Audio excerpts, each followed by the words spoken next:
Струмец ја одбране шампионската титула во домашното првенство во машката сениорска конкуренција, откако во четвртфиналето со 3-1 во сетове го освоила освојувачот на Купот на Македонија екипата на Штипогода.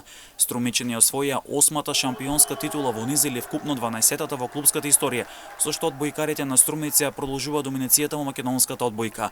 Првиот сет Струмичани го добија со 25-21, а вториот со 25-19.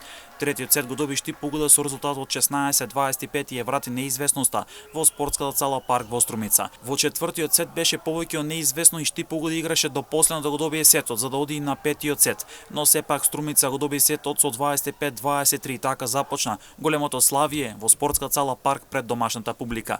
Кај Струмица најмногу поени имаше Нилсен вкупно 26 поени, Кинтеро со 15 и Липидовски со 8 поени ја водеа Струмица до победа. Кај Штипогода најдобар беше Задмар со 21 поен, додека Багаев имаше 18, а Гомеш реализираше 8 поени. Двете екипи зад себе ќе имаат успешна сезона, бидејќи Струмец ја одбране титулата во домашното првенство, а пак Штипогода ја освои куп титулата.